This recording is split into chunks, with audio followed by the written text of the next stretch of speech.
Hello, language lovers. Welcome to my channel. I hope you're doing fantastically well. The scenery, the architecture across Scotland are breathtaking, but that's not what we're going to talk about today. We will rather talk about why you would feel miserable living in Aberdeen. I'm not going to go through a specific list, but you will be able to take your conclusions by the end of this video. So, I had to get the hell out of London, and the chief reason why I've moved to Aberdeen is value for money in accommodation, let's face it. It's cheaper to live in Aberdeen comfortably. Furthermore, after having lived for more than 6 years in London, one becomes exhausted with the feeling of working in vain without being able to afford normal things like the arts, for example. Things that are easily accessible in other parts of the world, including in Europe. In London, one can enjoy junk food abundantly, but not the theatre as much as one would like to, as much as one would enjoy in Europe, because it's very, very expensive. It's ridiculously expensive. It's unfairly, unnecessarily expensive. I guess this has to do with the class and exclusion policy. London is either designed for the youth who spend like there's no tomorrow, or for the rich, whereas Aberdeen is more contained, stable, or established, if you like. Aberdeen is for adults, is for those who have figured out their place in this world. It is not for those who are still forcefully building relationships or trying to fit in, unless of course you were born here and you live here ever since, never left, and so on.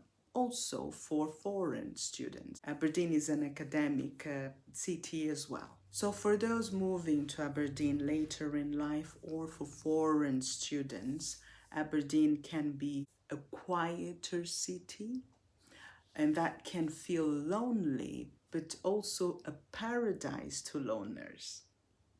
You have to be happy in your own skin without relying on others or on the weather. Speaking of which, the weather, this was something I had researched before moving about Aberdeen. And it was a bummer to realize or to discover that the temperatures during summer do not rise above 26, or it's rare that that happens.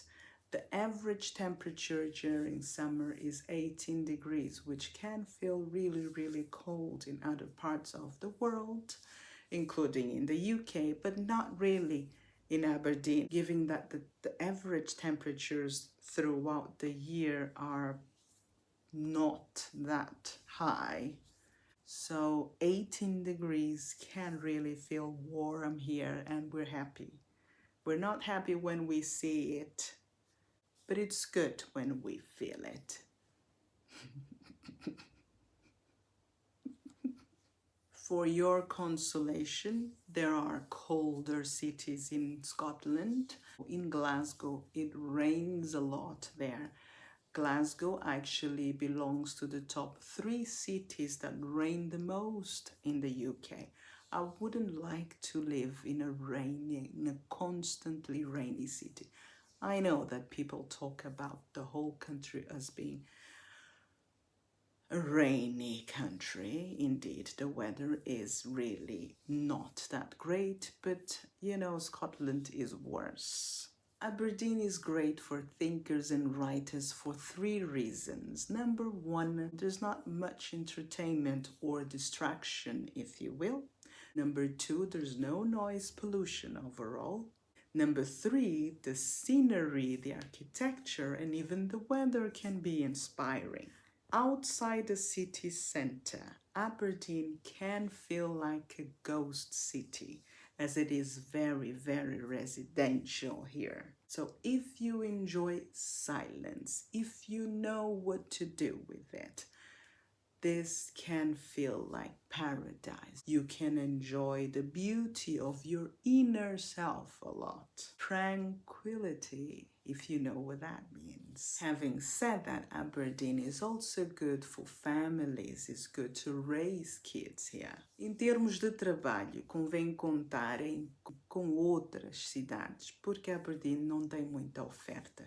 Isto é perfeito para pessoas que trabalham a partir de casa mesmo. Espero ter-vos desencorajado a mudarem-se para cá. Fiquem na vossa London, Manchester e outras cidades grandes, onde vocês cotovelam-se em cada 5 minutos porque não podem andar longas distâncias sem que ninguém esteja por perto.